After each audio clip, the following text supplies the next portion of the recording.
Hello friends. तो आज हम एक न्यू टॉपिक स्टार्ट करने जा रहे हैं। बेंजामिन ब्लूम की टेक्सोनोमी, जो कि इन्होंने 1956 में दी थी। तो जब हम किसी भी बच्चे को पढ़ाते हैं तो हमारा ये मोटिव होता है कि हम उसके व्यवहार में परिवर्तन करें। तो व्यवहार में परिवर्तन के इन्होंने 3 पक्ष बताए हैं। व्यवहार के इन्होंने कितने पक्ष बताए हैं? 3 पक्ष बताए हैं, जिनके बारे में हम आगे अध्ययन करेंगे। तो इस टॉपिक को आगे पढ़ने से पहले हमें ये पता होना चाहिए कि इससे किस प्रकार के क्वेश्चन पूछे जाते हैं। तो इससे हर एक लगभग सभी एग्जामों में, टीचिंग एग्जामों में क्वेश्चन पूछे जाते हैं। जैसे कि आपको पूछ लिया, कोई भी आपको सेंटेंस दे दिया और उससे पूछ लिया कि यह हमारे कौन से व्यवहार के कौन से पक्ष से संबंध रखता है, या फिर इन जो व्यवहार के पक्ष है इनका भी आगे वर्गीकरण क्या हुआ। तो ये पूछ लिया जाएगा कि ये जो चार अपने ऑप्शंस है, ये ज्ञानात्मक पक्ष से संबंध रखते हैं या फिर नहीं रखते, या फिर इनसा इसका कौन सा ऑप्शन है वो ज्ञानात्मक पक्ष से संबंध रखता है। तो चलिए हम अभी इस टॉपिक को स्टार्ट करते हैं। तो ब्लूम ने अपना शैक्षिक उद्देश्यों का वर्गीकरण कब दिया? 1956 में। इन्होंने व्यवहार के कितने पक्ष बताए? 3 पक्ष बताए। ज्ञानात्मक, नॉलेज, भावात्मक, एटीट्यूड, और क्रियात्मक। व्यवहार के कितने पक्ष बताए? इन्होंने 3 पक्ष बताए। इनको 3H भी कहते हैं। 3H, हेड, हेड, हर्ट और हैंड। हेड, हेड और हैंड। तो हम देखते हैं कि भावात्मक पक्ष के अंतर्गत हमारी जितनी मानसिक क्रियाएं होती हैं, हमारी जो सोचने की क्षमता होती है, स्मृति होती है, वो सब किस में आती है? ज्ञानात्मक पक्ष में आती है। सॉरी, ये मैंने गलत बोल दिया। ज्ञानात्मक पक्ष में क्या आएगा? जो भी हमारी सोचने की क्षमता है, हम किसी चीज को कितनी जल्दी याद कर लेते हैं, या फिर कितनी समय तक वो हमारी स्मृति में रहती है, ये सब किस में आता है? ज्ञानात्मक पक्ष में।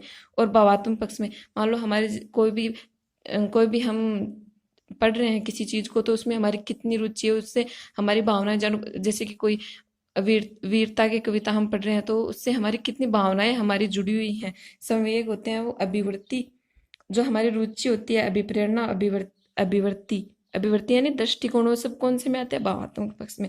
और क्रियात्मक का जैसे नाम से स्पष्ट हो रहा है, आप किसी क्रिया को करेंगे, हस्त कौशल से संबंधित होते हैं क्रियात्मक पक्ष। तो अब हम इनका आगे वर्गीकरण देख लेते हैं कि आगे इनको किन किन भागों में बांटा गया है। तो सबसे पहले हम किन का देखेंगे? ज्ञानात्मक पक्ष का। ज्ञानात्मक आप सब समझ गए होंगे कि हमारे मानसिक क्रियाओं से संबंध रखता है। कौन सी क्रियाओं से? मानसिक क्रियाओं से। जैसे कि हमारी स्मृति है, हमारी बौद्धिक क्षमता कितनी है, इन सबसे ये संबंध रखता है। तो इसका वर्गीकरण किसने किया था? PS। ज्ञानात्मक पक्ष का भी आगे वर्गीकरण है। ये 3 वर्गीकरण तो व्यवहार के हैं, और इनका आगे चलकर इनका भी वर्गीकरण किया गया है। इनसे भी हमारे एग्जाम्स में क्वेश्चन क्वेश्चन पूछे जाते हैं। तो ज्ञानात्मक पक्ष का वर्गीकरण किसने किया? चलो मैं आपको एक बार बता देती हूँ। ज्ञानात्मक पक्ष का वर्गीकरण, ज्ञानात्मक पक्ष को आगे 6 भागों में बांटा गया। भावात्मक को भी 6 और क्रियात्मक को भी 6। ज्ञानात्मक पक्ष का वर्गीकरण जिन्होंने किया है उनका नाम है BS ब्लूम। भावात्मक पक्ष का जिन्होंने किया है उनका नाम है कर्थवाल, मसिया और ब्लूम। तीनों ने मिलकर भावात्मक पक्ष का वर्गीकरण किया। और क्रियात्मक पक्ष का वर्गीकरण सिम्पसन ने किया है। तो अब आपको आगे समझ जाएगा कि मैं क्या कर रही हूँ। तो ज्ञानात्मक पक्ष का वर्गीकरण किन्होंने किया? BS ब्लूम ने। यानी ज्ञानात्मक पक्ष का वर्गीकरण ब्लूम ने ही कर दिया था, और इसके आगे 5 भागों में बांटा था। अब इसके भाग देख लेते हैं हम। पहले इसके भाग देते हैं, फिर आपको एक साथ में समझा दूंगी। तो इसको कितने भागों में बांटा गया है? 6 भागों में बांटा गया है।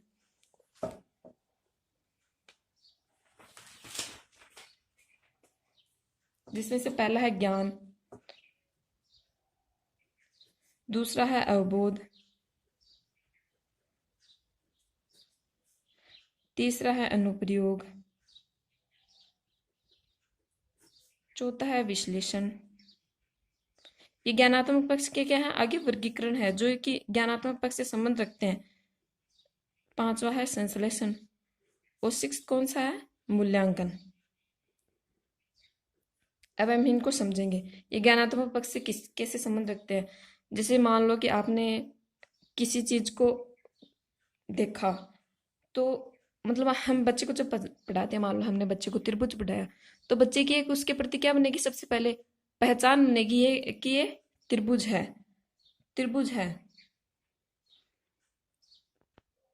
तो हमने सबसे पहले बच्चे को त्रिभुज के बारे में बताया और आयत के बारे में बताया। हमने उनको आकृति बताई है, उसकी उसकी पहचान करना बताया। अब जब उसको आकृति में क्या हो गया, ज्ञान हो गया, ज्ञान होने के बाद उससे क्या होगा, अवबोध में क्या क्या आता है, अवबोध में आता है तुलना करना, यानी कि अगर वो इनको पहचान गया तो अवबोध का विकास कब होगा, जब वह त्रिभुज और आयत या फिर चतुर्भुज में क्या करना सीख जाएगा, अंतर करना सीख जाएगा, फिर इन दोनों में क्या समानता है, समानता या फिर संबंध स्थापित करना सीख जाएगा, अनुमान लगा लेगा कि मतलब ये त्रिभुज है, ये इनकी विशेषता है।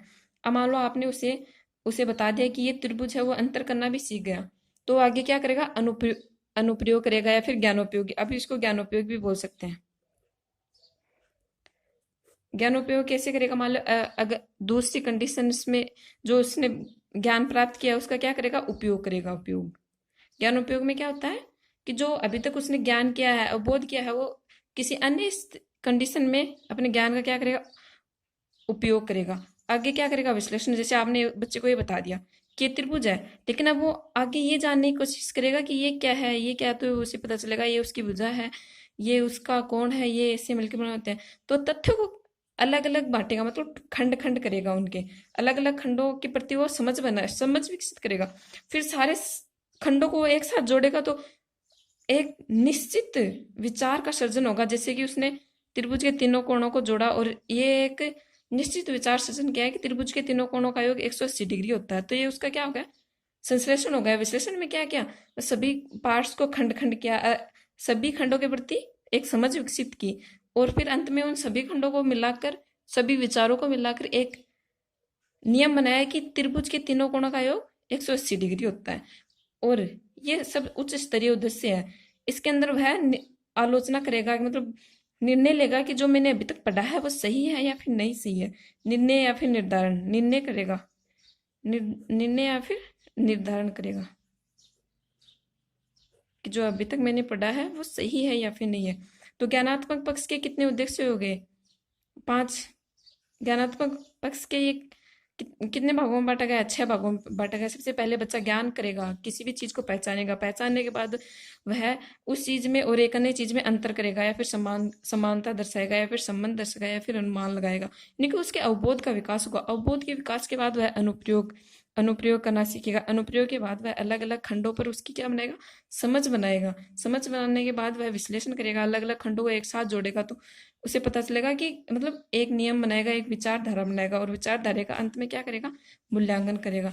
तो ये आपसे ये भी पूछा जा सकता है कि ज्ञानात्मक पक्ष के सबसे उच्च स्तरीय उद्देश्य कौन सा है और निम्न स्तरीय उद्देश्य कौन सा है। ये क्या है, ज्ञानात्मक ये पक्ष है, ये पक्ष है, और ये इसके क्या है, उद्देश्य। तो आपसे ये पूछ लिया जा सकता है कि ज्ञानात्मक पक्ष का सबसे निम्न स्तरीय और उच्च स्तरीय उद्देश्य कौन सा है। तो ज्ञान कौन सा होता है, निम्न स्तरीय उद्देश्य होता है। ज्ञान होता है निम्न स्तर का उद्देश्य, और मूल्यांकन क्या होता है, उच्च स्तर का उद्देश्य। तो आपको ये ज्ञानात्मक पक्ष आई होप समझ में आया। ज्ञानात्मक पक्ष का संबंध होता है हमारी जो मानसिक शक्तियां, क्रियाएं होती हैं उनसे। और इसको कितने भागों में बांटा गया, 5 भागों में बांटा गया, ज्ञान, अवबोध, अनुप्रयोग, संश्लेषण और विश्लेषण और मूल्यांकन। ठीक है, तो अब हम आगे पढ़ते हैं भावात्मक पक्ष के उद्देश्य। आगे करते हैं अपना भावात्मक पक्ष। ब्लूम ने 3 पक्ष बताए थे, ज्ञानात्मक पक्ष हमने कर लिया है। अब दूसरा अपना कौन सा है, भावात्मक पक्ष। तो भावात्मक पक्ष हमारी कौन सी क्रियाओं से संबंध रखता है, हमारी भावनाओं से। इनका संबंध किससे होता है, भावनाओं से, रुचि से, हमारी अभिवृत्तियों से। भावात्मक पक्ष का संबंध हमारी भावनाओं से होता है, रुचि से होता है, अभिवृत्तियों से होता है और अभिप्रेरणा से। किस प्रकार होता है, मैं आपको समझाती हूँ। जैसे कि आप आपकी किसी चीज में रुचि है या नहीं है, या रुचि है या फिर नहीं है। अगर रुचि होगी तो आप उसे अधिक जल्दी सीख पाएंगे, अगर रुचि नहीं होगी तो आपको उसे सीखने में समय लगेगा। आप आपके जो संवेग होते हैं वो भावात्मक पक्ष से संबंध रखते हैं। संवेग, रुचि भी एक संवेग ही है। किसी चीज में आपकी रुचि होना, ये क्या है, संवेग है। अभिवृत्ति, किसी भी चीज के प्रति आपका दृष्टिकोण कैसा होगा। दृष्टिकोण, मान लो आप ये सोचते हैं कि मुझे मुझे तो मैथ बहुत हार्ड लगती है। तो आपकी उससे क्या जुड़ी हुई, भावनाएं जुड़ी हुई, क्या है, आपको मैथ हार्ड लगती है। तो एक क्या हो गया, आपके भावात्मक पक्ष से संबंध रखता है। इसका वर्गीकरण किसने किया था? जैसे ज्ञानात्मक पक्ष का वर्गीकरण ब्लूम ने किया था, तो इसका वर्गीकरण कर्थवाल ने किया था। कर्थवाल, मसीहा और ब्लूम। ब्लूम भी थे इनके अंतर्गत। और ये कब कब दिया था? 1964 में। तो हम भावात्मक पक्ष का अब क्या देखते हैं, हमने देख लिया कि वो अपनी हमारी भावनाओं से, अभिप्रेरणा से, जब हमको कोई अभिप्रेरित करता है तो हम उत्सुक हो जाते हैं, तो मतलब हमारी भावनाओं से रिलेटेड है वो, हमारी रुचियां और हमारी अभिवृत्ति, हमारा अभिवृत्ति मतलब दृष्टिकोण। तो अभी इसका आगे क्या करते हैं, उद्देश्य, भावात्मक पक्ष के उद्देश्य कौन कौन से हैं, ये उद्देश्यों को देखते हैं। भावात्मक पक्ष का सबसे पहला उद्देश्य होगा अनुग्रहण। ग्रहण यानी कि, आपको मैं एक बार लिख लूं फिर बता दूंगी सारे। अनुक्रिया, इसके भी 6 हैं, 6 उद्देश्य हैं। अनुमूल्यन, चौथा है संगठन, सॉरी इसके 5 ही हैं, वो मेरे को ध्यान में नहीं रहा। चरित्रीकरण। तो हमारे भावात्मक पक्ष के कितने उद्देश्य हैं? 5 उद्देश्य हैं। सबसे पहला कौन है? आग्रहण। आग्रहण मतलब होता है कि सूचना प्राप्त कर रहे, मतलब आप किसी बच्चे को पढ़ा रहे हो, सबसे पहले आप किसी बच्चे को कुछ बता रहे हो, किस टॉपिक के बारे में बता रहे हो, तो वो सूचनाओं क्या कर रहा है, ग्रहण कर रहा है। तो ग्रहण किस में आ गया? ग्रहण करना किस में आ गया? आग्रहण में। वो उसने सूचनाओं को ग्रहण किया, तो वो क्या होगा, आपसे क्वेश्चन पूछने के लिए क्या होगा, उत्सुक होगा, मतलब वो अनुक्रिया करेगा उस चीज के प्रति। क्या करेगा? अनुक्रिया करेगा। तो सबसे पहले उसने क्या किया, सूचनाओं को ग्रहण किया, फिर उसने अनुकरण किया, फिर उसने देखा कि जो वह सोच रहा था, या फिर आपने जो उसे बताया है, जो आंसर आपने उसे बताया है, उसमें क्या करेगा, मानक निर्धारण करेगा कि जो सर ने बताया है और जो मैं सोच रहा था वो एकदम सही है या फिर नहीं। अनुमूल्यन करेगा, मूल्यांकन करेगा, इस ज्ञान का संक्षिप्तीकरण करेगा। ज्ञान का संक्षिप्तीकरण करने के बाद अपने संगठन करेगा, यानी कि जो उसका पूरा ज्ञान था उसमें क्या करेगा, नवीन ज्ञान को जोड़ेगा। पूर्व ज्ञान से नवीन ज्ञान का क्या करेगा, जोड़ेगा और सामान्यकरण करेगा। अब मान लो उसके ज्ञान हो क्या हो गया, पूर्व ज्ञान से उसने जोड़ दिया, उसको जोड़ने के बाद वह अपने चरित्र में, अपने स्थायी स्वभाव में उतार लेगा कि यह चीज ऐसे होती है। तो आग्रहण में क्या होगा, सबसे पहले हम बच्चे को पढ़ाएंगे, सूचना प्राप्त करेंगे। मतलब इसमें सबसे पहले क्या की जाती है, सूचना प्राप्त की जाती है। सूचना प्राप्त करने के बाद वह उसके प्रति अनुक्रिया करेगा। अनुक्रिया मतलब उत्सुकता, उस बच्चे की क्या बढ़ेगी, उत्सुकता बढ़ेगी, आपसे वो क्वेश्चन करेगा। क्वेश्चन करने के बाद जो है सोच रहा है, जो आपने बताया, उन दोनों में क्या करेगा, मूल्य निर्धारण करेगा, फिर मानक निर्धारण करेगा, मानक निर्धारण। अब मानक निर्धारण के बाद वह आपने पूर्व ज्ञान और जो आपने वर्तमान ज्ञान दिया, उस दोनों में क्या करेगा, सामान्यकरण करेगा, और एक नए ज्ञान का विकास होगा। नए ज्ञान का विकास होगा, वह उसका क्या करेगा, स्थायी स्वभाव बनाएगा, उसको स्थायी स्थायी बना लेगा। उसको नवीन ज्ञान होगा, उसको क्या बनाएगा, वह स्थायी बना लेगा। तो है भावात्मक पक्ष के कितने, भावात्मक पक्ष किन्होंने दिया, कर्थवाल ने दिया, मसीहा ने और ब्लूम ने, तीनों ने मिलकर भावात्मक पक्ष दिया। भावात्मक पक्ष का वर्गीकरण कितने भागों में किया गया, 5 भागों में। हमें हमारी भावनाओं से रिलेटेड होता है। आग्रहण, सूचनाओं को ग्रहण करना। अनुक्रिया, सूचनाओं को ग्रहण करने के बाद अनुक्रिया करना। अनुक्रिया के बाद दोनों अनुक्रियाओं का जो सूचना ग्रहण किया, जो हम सोच रहे थे, जो बच्चा सोच रहा था, उनमें क्या करना, एक मानक निर्धारण करना कि ये ऐसे होता है। और फिर मानक निर्धारण के बाद जो अपना, जो बच्चे का पूर्व ज्ञान होगा, वह उसमें उसको क्या करेगा, वर्तमान ज्ञान को जोड़ देगा। वर्तमान ज्ञान को जोड़ने के बाद वह एक स्थायी स्थायी कॉन्सेप्ट बनाएगा, फिर उसको अपने व्यवहार में स्थायी रूप से स्थित कर लेगा। तो ये क्या हो गया, चरित्रीकरण हो गया। तो ये क्या है, अब ये भी पूछा जाता है कि भावात्मक पक्ष का निम्न स्तरीय उद्देश्य कौन सा है और उच्च स्तरीय उद्देश्य कौन सा है। तो निम्न स्तरीय उद्देश्य कौन सा होगा, आग्रहण। आग्रहण कौन सा है, निम्न स्तरीय उद्देश्य है। और उच्च स्तरीय उद्देश्य कौन सा होगा, चारित्रीकरण। चारित्रीकरण आपका मतलब ज्ञान का स्थायी रूप, उच्च स्तरीय उद्देश्य होगा। तो हम पढ़ने जा रहे हैं, अब पढ़ेंगे हम व्यवहार का तीसरा पक्ष, कौन सा, क्रियात्मक पक्ष। ये किससे संबंध रखेगा, जो हमारे हस्त कौशल है, जो हम क्रिया करेंगे उससे क्या करेगा, उससे संबंध रखेगा। ये हस्त कौशलों से संबंध रखता है। और इसका वर्गीकरण किन्होंने किया था, इसका वर्गीकरण किया था सिम्पसन ने 1969 में, और 1972 में इसमें एक संशोधन भी किया था इन्होंने, 1972 में संशोधन भी कर दिया था। और इन्होंने क्रियात्मक पक्ष के कितने उद्देश्य बताए? 5 उद्देश्य बताए। इन्होंने भी क्रियात्मक पक्ष के कितने उद्देश्य बताए? 5। क्रियात्मक पक्ष को ही मनोगत्यात्मक पक्ष भी कहते हैं, मनोगतिक पक्ष भी कहते हैं। एग्जाम्स में आया क्वेश्चन है, उसमें पूछा गया था कि व्यवहार के कौन कौन से पक्ष है, उनमें इन्होंने मनोगत्यात्मक नाम भी दे दिया था और क्रियात्मक पक्ष भी दे दिया था। चारों ऑप्शन में थे, इसलिए वो क्वेश्चन लास्ट में डिलीट करना पड़ा। तो हम ध्यान में रखेंगे कि इसको क्या कहते हैं, मनोगत्यात्मक। पहले मनोगत्यात्मक नाम दिया गया था और बाद में इसका कर दिया गया था क्रियात्मक पक्ष। तो क्रियात्मक पक्ष का वर्गीकरण किसने किया? सिम्पसन ने। और इसके उद्देश्य हैं, पहले हम लिख लेते हैं। क्रियात्मक पक्ष मतलब क्रिया करने से, क्रियात्मक पक्ष का संबंध होगा क्रिया करने से। तो इसका पहला उद्देश्य है उद्दीपन, अनुकरण। उद्दीपन या फिर अनुकरण, मैं आपको आगे बताऊंगी इन सब के बारे में। कार्य करना, परिशुद्धता, और हमारा चौथा कौन सा है? संयोजन। और 5वां रहेगा स्वाभाविकरण। तो आप एक बात तो ये समझ गए होंगे कि जो सबसे स्टार्टिंग वाला है वो निम्न स्तरीय है, निम्न स्तरीय उद्देश्य, और सबसे लास्ट में है वह उच्च स्तरीय। उच्च स्तरीय क्यों है? क्योंकि स्वभाव में स्थायी हो जाता है, स्वभाव में स्थायी हो जाता है। तो उद्दीपन, जो एक एग्जांपल देके बताती हूँ मैं इनको पहले। मान लो आपने किसी को देखा कि कोई मोटरसाइकिल चला रहा है, तो आपने, आपके मन में एक ख्याल आया कि मैं भी मोटरसाइकिल चलाऊं, तो आपने उसको चलाई, मोटरसाइकिल चलाया। तो आपने उस उद्दीपन देखा और फिर क्या किया? अनुकरण किया। ये दोनों एक ही पक्ष है।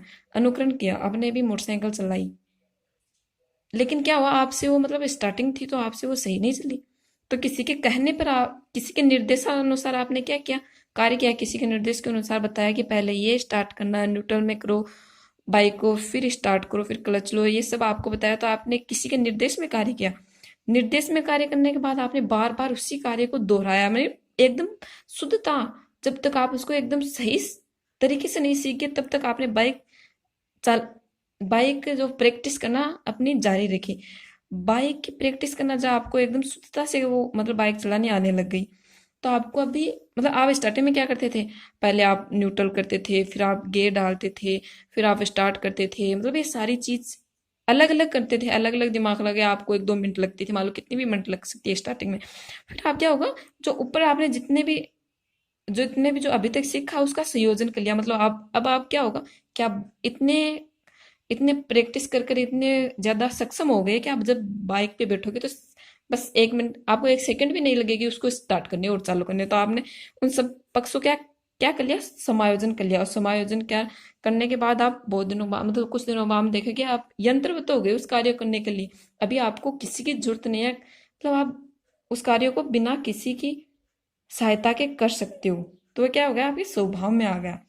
तो अनुकरण करना, या फिर सबसे पहले हमने क्या की? किसी की नकल की, किसी को देखा, किसी की नकल की। फिर हमसे वो कार्य नहीं हुआ तो हमें क्या क्या दिए, किसी के दिए गए निर्देशानुसार कार्य किया, निर्देशों का अनुकरण किया।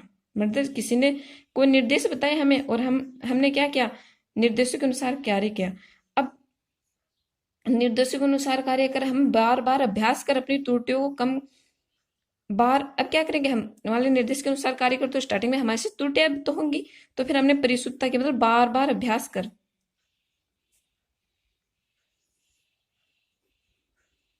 त्रुटियों को कम किया, कम किया। बार बार अभ्यास कर त्रुटियों को कम किया। और जो ऊपर जो जितनी भी क्रियाएं थी जो हम अलग अलग कर रहे थे, उनको एक साथ कर, उनका संयोजन, संयोजन में क्या किया? उनका सभी जो क्रियाएं थी उनका एक साथ क्या किया? संयोजन किया। एक साथ कई क्रियाएं करना। संयोजन में क्या होगा कि आप एक साथ कई क्रियाएं करने लग जाएंगे। और इसमें क्या होगा? स्वाभाविकरण, यानी वह जो कार्य है वह आपको क्या होगा? यंत्रवत, यंत्र यानी अब आपको किसी की जरूरत नहीं पड़ेगी। अगर आपको बाइक देते तो आप 1 सेकंड भी नहीं लगेगा कि आपको आपके स्वभाव में उतर चुका है ये सब। ठीक है, तो ये हमने देख लिया क्रियात्मक पक्ष का वर्गीकरण किसने दिया, सैमसन ने दिया। हमारे हस्तकौशल से संबंधित होता है, जो हम कार्य करते हैं यानी कोई प्रयोग करते हैं तो क्रियात्मक पक्ष में आएगा। आपसे पूछ ले कोई प्रयोग कर रहा है बच्चा तो कि कौन से पक्ष में आएगा, क्रियात्मक पक्ष में आएगा। और आगे जो हमारे कौशल पढ़ेंगे, कौशल शिक्षण उद्देश्य कौशल, वो क्रियात्मक पक्ष का संबंध कौशल एक जो शिक्षण उद्देश्य होता है ना कौशल, जिसमें चार्ट बनाना, ये सब वो हमारे क्रियात्मक पक्ष से संबंधित होता है। तो क्रियात्मक पक्ष के उद्देश्य हो गए उद्दीपन, कार्य करना, परिशुद्धता, संयोजन और स्वाभाविकरण। ये एग्जाम में ऐसे क्वेश्चन पूछे जाते हैं, आपको ये 3 दे दिए जाएंगे, आपको ये 3 दे दिए गए और एक आपको दे दिया जाएगा चरित्रीकरण, जो कि अपने भावात्मक पक्ष से रिलेटेड होगा। और आपको पूछ लिया जाएगा कि क्रियात्मक पक्ष से संबंध नहीं रखता है, तो वो चरित्रीकरण होगा, वो भावात्मक पक्ष से संबंध रखेगा। तो ये ऐसे क्वेश्चन आपको याद होने चाहिए सारे। तो हमने क्रियात्मक पक्ष के देख लिए और हमने भावात्मक पक्ष से देख लिए कौन कौन से, आग्रहण, सबसे पहले सूचना प्राप्त करना, फिर अनुक्रिया करना, अनुक्रिया का मानक निर्धारण करना, मानक निर्धारण सामान्यकरण करना और स्थायी कर लेना। तो ये कौन से हो गए, भावात्मक पक्ष के हो गए। और भावात्मक पक्ष के जो शैक्षिक उद्देश्य होते हैं, वो भावात्मक पक्ष में आप देखेंगे अभिरुचि और अभिवृत्ति हमारे जो शैक्षिक उद्देश्य हैं, जैसे वो ज्ञान, अवबोध, अनुप्रयोग, अभिरुचि और अभिवृत्ति है ना, तो उनमें से जो अभिरुचि और अभिवृत्ति वो हमारे ज्ञानात्मक पक्ष से संबंध रखती है। ठीक है। और हमने एक देखा था ये सबसे पहला ज्ञानात्मक पक्ष। ज्ञानात्मक पक्ष का वर्गीकरण किसने किया था, बीएस बलूम ने। इसके अंतर्गत हमारे शैक्षणिक उद्देश्यों का ज्ञान, अवबोध और अनुप्रयोग, ये सब हमारे कौन से पक्ष से संबंधित होंगे, शैक्षिक उद्देश्य ज्ञानात्मक पक्ष से संबंधित होंगी। ठीक है। आई होप आपको समझ में आ गया हो। और इनसे हर एग्जाम में क्वेश्चन आता ही आता है। लाइक करें, शेयर करें एंड सब्सक्राइब करें।